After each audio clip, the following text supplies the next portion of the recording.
Hola amigos de 5 días, buenas noches. Llegando a sus casas aquí de nuevo, bueno, pues con mucho que decir. Osvaldo Montalvo nos acompaña esta noche y vamos a hablar, a examinar uno de sus artículos que se titula La enfermedad dominicana, refiriéndose un poco así a un status quo que perdura en el tiempo y que debe cambiar como para adaptarnos, ¿verdad?, a lo que es el momento en que vivimos. Osvaldo, buenas noches. Buenas noches. Mira, el artículo trata sobre el supuesto beneficio de tener en el país un contingente prácticamente inagotable de mano de obra ilegal a salario de sobrevivencia. Entonces se plantea que eso es beneficioso. De hecho, por ejemplo, ahora que acaba de terminar el famoso Plan Nacional de Regularización, que terminó creo que con la inscripción de 200,000 personas, ¿verdad? Sí. Cuando la misma encuesta que hizo la ENI decía que eran 500,000 la población de haitianos, entonces, según mi aritmética, 500 menos 200, ¿cuánto nos da? 300. Nos da 300,000 personas que están sin un estatus regular en el país. Entonces se supone que si están sin un estatus regular en el país, el Estado Dominicano debe proceder a una política de repatriación. Correcto, eso es lo que eso es lo lógico y lo que manda la ley, sí. Lo que manda la ley. Pero entonces las personas que hicieron todo este andamiaje no son tontas y dijeron, pero mira, es cierto, o sea, ya terminó el plan de regularización, entonces ahora lo que procede es un plan de deportación. Entonces de una vez levantan la mano y dicen, no, lo que sucede es que si hay un plan de deportación, entonces eso va a afectar los sectores productivos. ¿Qué quiere decir con que va a afectar los sectores productivos? Bueno, que eso va a encarecer el valor de la mano de obra, van a subir los salarios. Entonces yo tomo el concepto de la enfermedad dominicana, no es nuevo obviamente, el concepto viene, es una adaptación de un concepto viejo que se llama la enfermedad holandesa. La enfermedad holandesa consiste en que en Holanda, en un momento determinado, hicieron el descubrimiento de enormes yacimientos de gas natural, y entonces empezaron a explotarlo, obviamente, o sea, de repente, donde no sabían que tenían riqueza, de repente se encuentra con una riqueza incalculable. Entonces todo el mundo feliz en principio. Pero ¿qué sucede? Que al exportar esos enormes contingentes de gas natural empezaron a entrar divisas al país. Entrando divisas, la moneda nacional se revalorizó, lo cual significa que el precio del resto de exportaciones se encareció y entonces el descubrimiento de los yacimientos de gas lo que hizo fue que prácticamente derrumbó el resto de las exportaciones. Entonces, se tiene como un ejemplo del libro de texto de cómo lo que en principio es beneficioso puede tener efectos de repercusión, se llama, efectos de repercusión Negativo. Que sean negativos y que eventual el efecto final, total, cuando sumamos el efecto positivo y le deducimos el efecto negativo, al final resulte perjudicial para el país. Entonces, lo combino con el hecho de un concepto clásico de la economía que son los salarios de sobrevivencia o de subsistencia. O sea, la idea es de que, y eso es una idea de los clásicos lo que planteaban es que los salarios tienden al nivel de sobrevivencia. El nivel de sobrevivencia es pagarle al trabajador lo indispensable para que esa persona pueda sostenerse.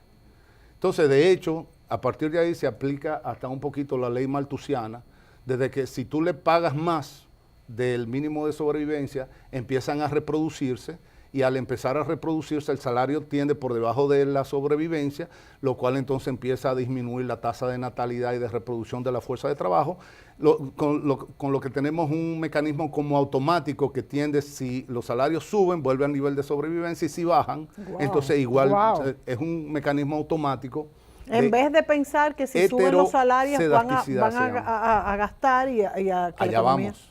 Es un mecanismo, como llama un economista con un apellido inolvidable, que es Lee Jong-Hu, se llama un mecanismo de heterosedasticidad. Que la heterosedasticidad es lo mismo que sucede con el aire acondicionado. Si sube mucho se apaga y baja al nivel. Sí, si baja, entonces se dispara el regulador. Sí, igual. Entonces la idea es que hay un nivel objetivo. Que esa clase se mantenga siempre pobre. Exactamente. Entonces el nivel de sobrevivencia para los clásicos era exactamente eso. Entonces uno dice, bueno, ¿qué de bueno puede tener esto?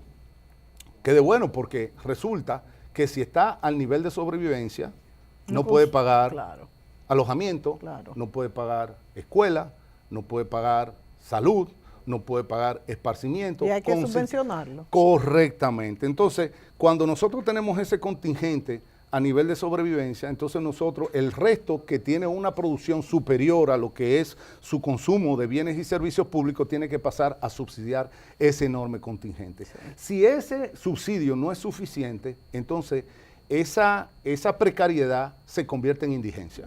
Claro, ¿Qué claro, significa que se convierte en claro. indigencia? Bueno, cuando la pobreza es relativamente pequeña, es privada.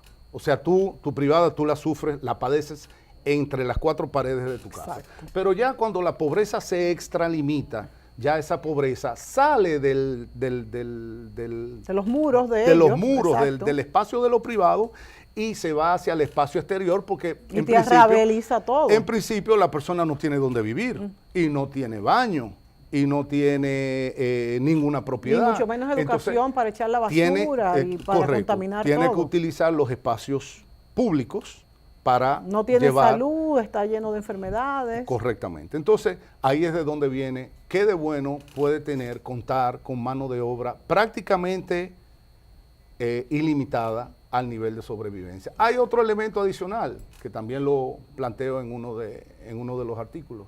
¿Qué incentivo podemos nosotros tener para tecnificar, para modernizar, si todo lo podemos hacer con picos y palas? Entonces, de hecho, el tener mano de obra a nivel de sobrevivencia prácticamente infinita es una condena al atraso, es una condena a la falta, no vamos a tener modernización y no vamos a tener aumento salarial. Pero sí beneficia a algunos sectores específicos de la población. Allá vamos. Entonces, ¿qué sucede? Si estas personas viven al nivel de sobrevivencia y necesitan subsidios, ya creo que lo hemos dicho en otros programas, los subsidios no sacan de la pobreza. Entonces lo que vamos es a simplemente replicar, vamos a estar en replicando y reproduciendo la pobreza. Ahora bien, sí. Aquí en este momento, Osvaldo, hemos tenido subsidios, pero al mismo tiempo una educación mucho más específica, que llega más, y tanda extendida y demás cosas. ¿Tú no crees que en un mediano plazo estas dos cosas juntas al fin puedan tener un efecto beneficioso? Nos vamos a la pausa y volvemos.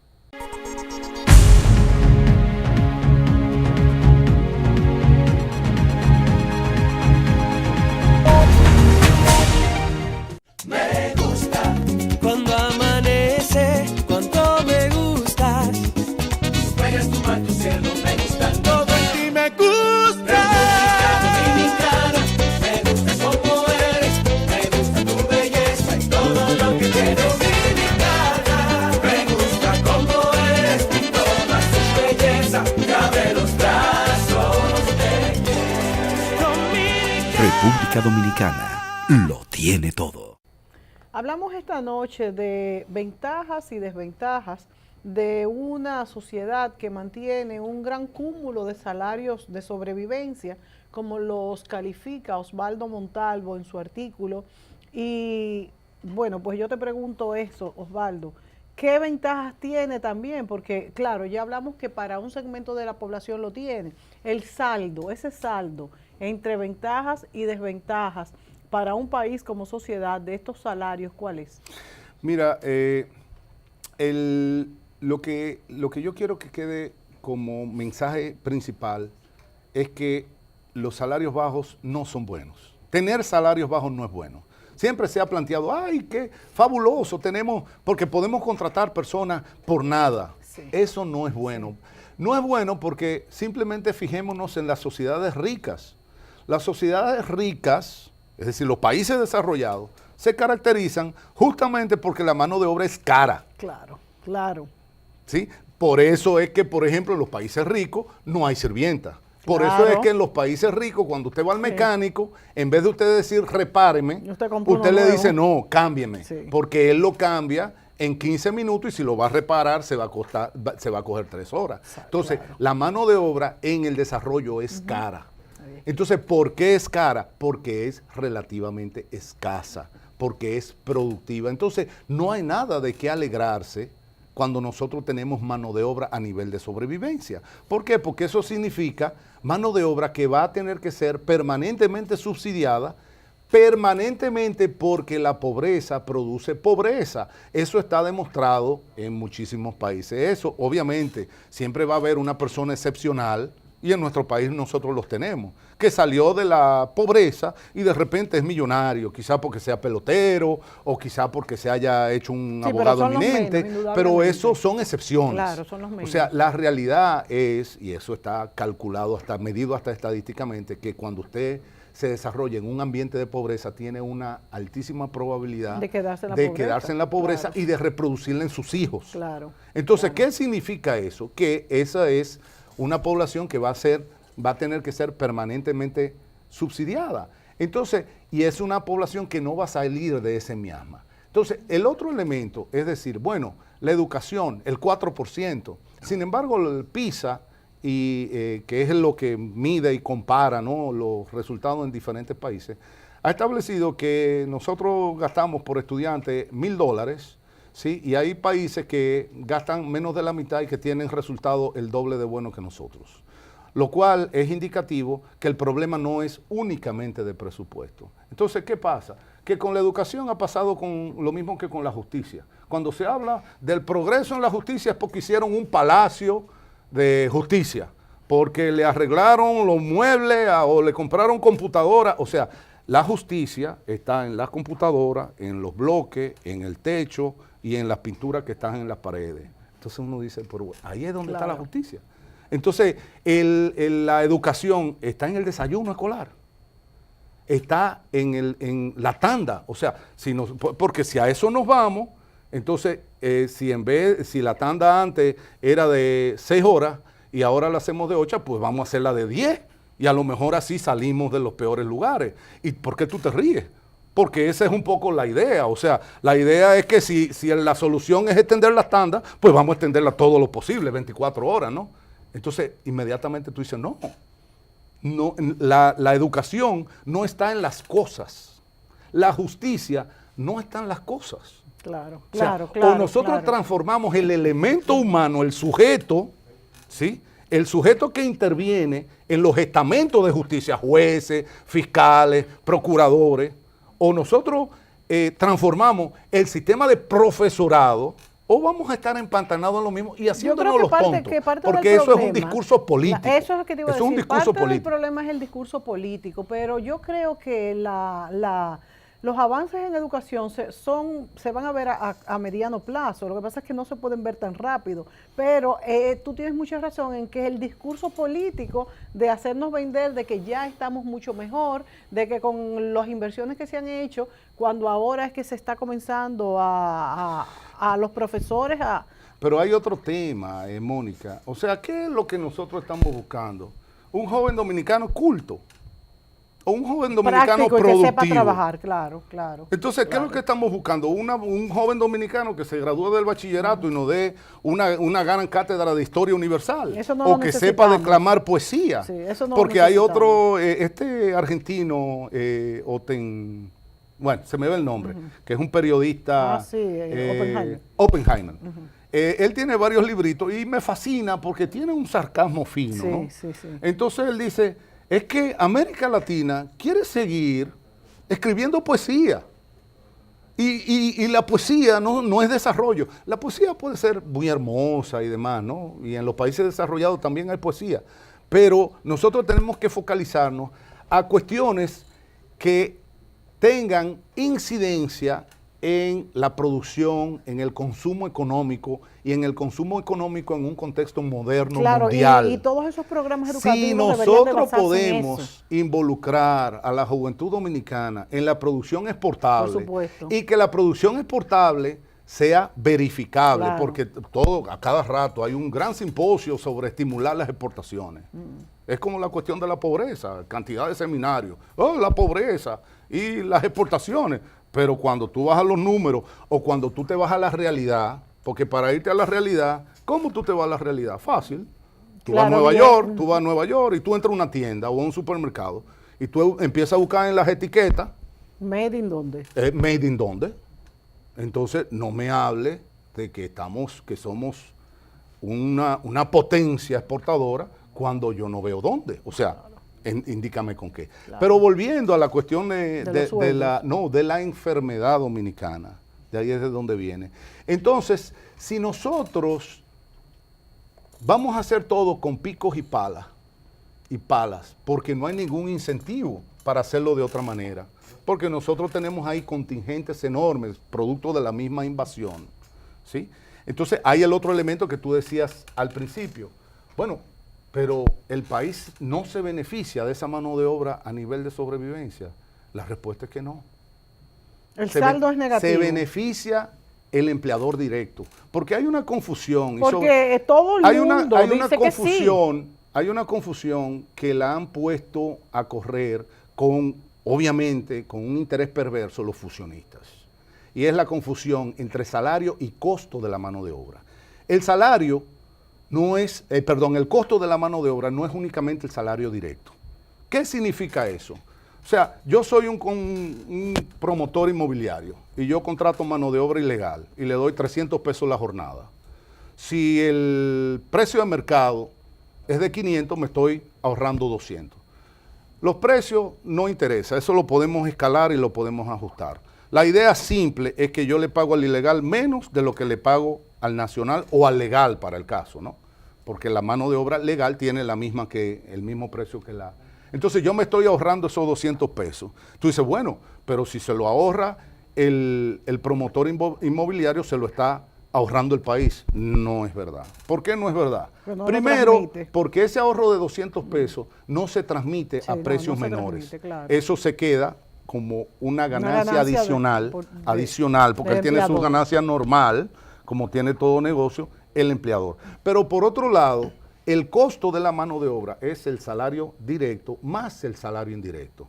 ¿Qué significa el salario indirecto? Bueno, todo trabajador, incluyendo los ilegales, utilizan calles, carreteras, reciben bono gas, reciben bono luz.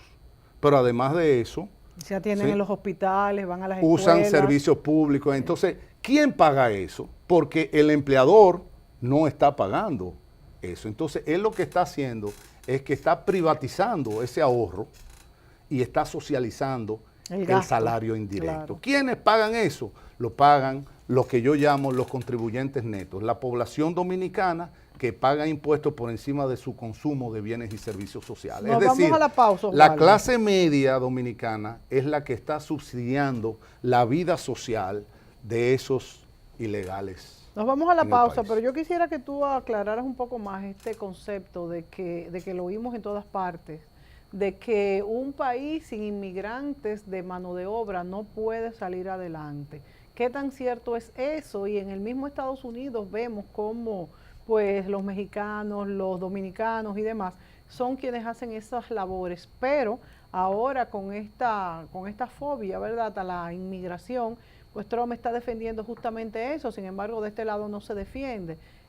Realmente, ¿cuál es la función de los inmigrantes en una economía? Volvemos.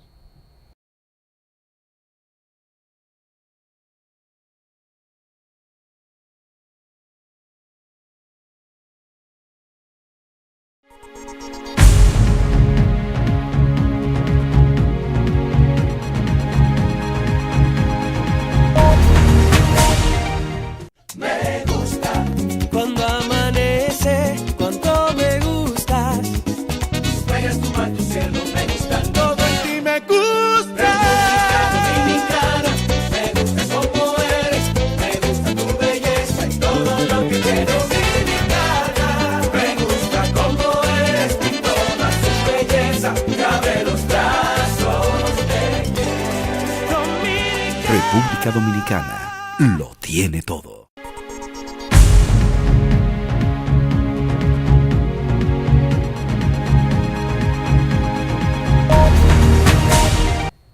Mano de obra barata, mano de obra básica, beneficiosa o perjudicial, ¿en qué grados? ¿Cuál es el saldo, Osvaldo? Mira, lo primero es que hay que hablar de tres falacias que los fusionistas han puesto a rodar.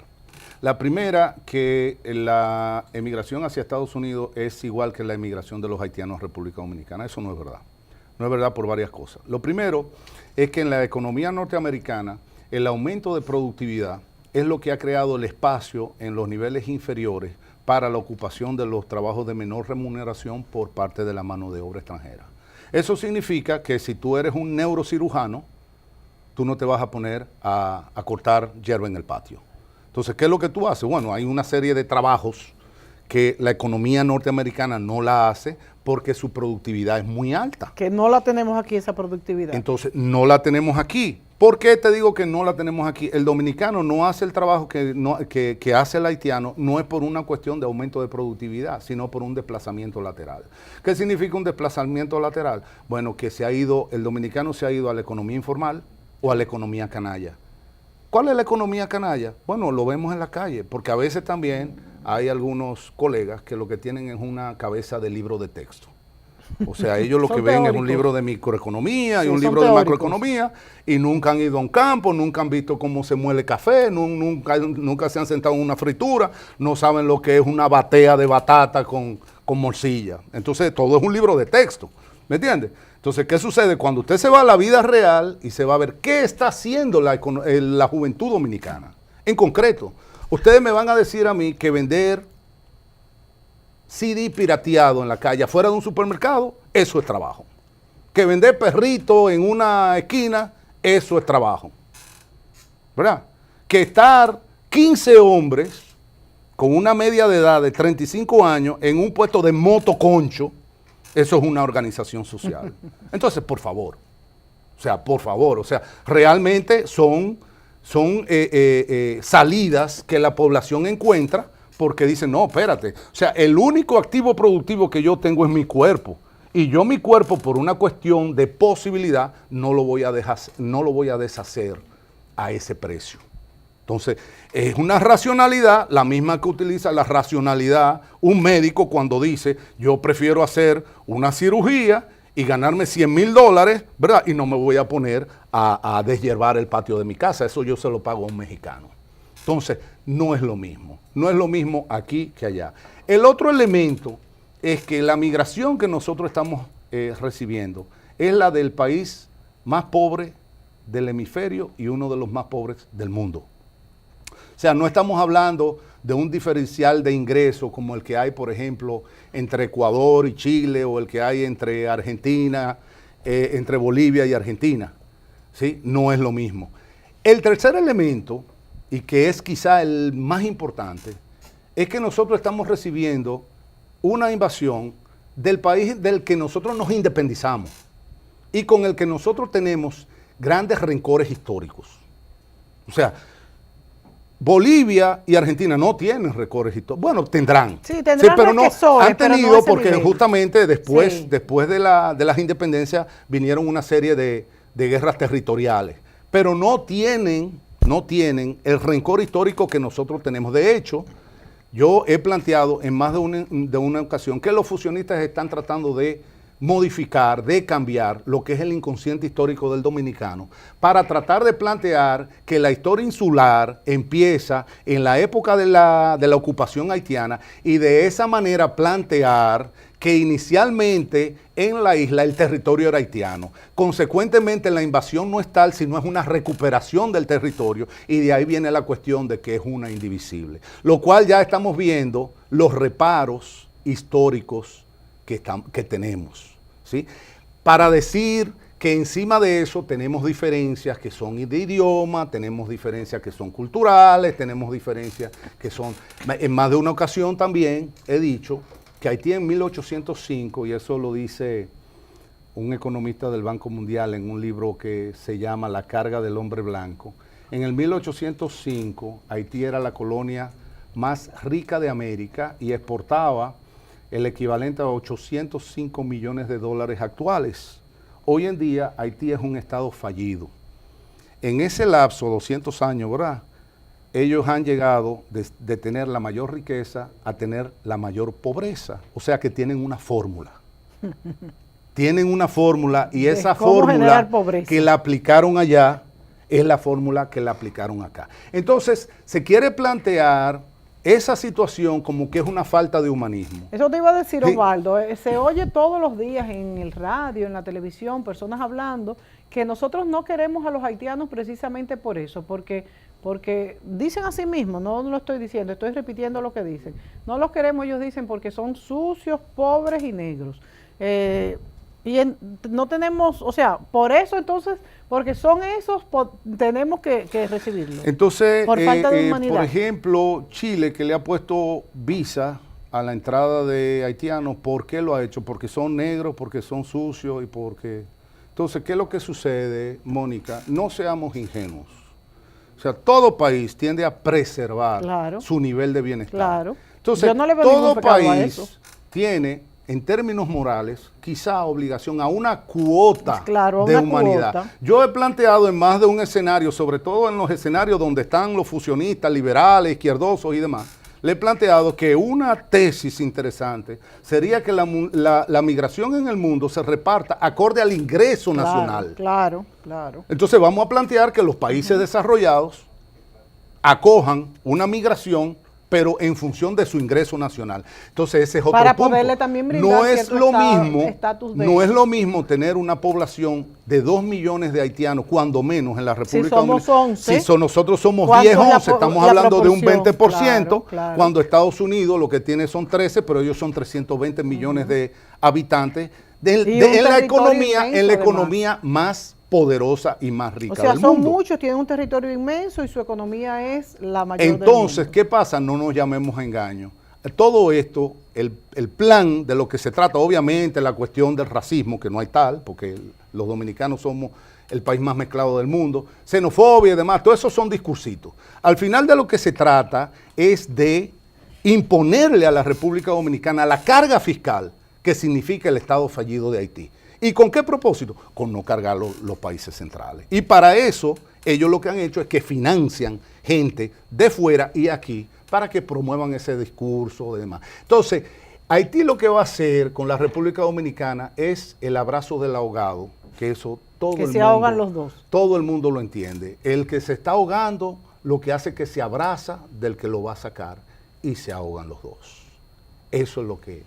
Osvaldo, se nos acabó el tiempo. Yo creo que estos análisis son muy importantes que ustedes lo analicen, porque la verdad es que no podemos hacernos cargos de una población mayor que la nuestra, mucho más pobre. No tenemos la culpa de que estén muchos enfermos, de que que haya muchísimo analfabetismo y que sea una población que lamentablemente, como tú decías, Osvaldo, tiene la fórmula de cómo convertir la riqueza en pobreza y la tierra, ¿no? Cómo desforestarla. Gracias, Osvaldo, por estar aquí Siempre, haciendo estos Mónica. análisis y con ustedes, señores, volvemos mañana.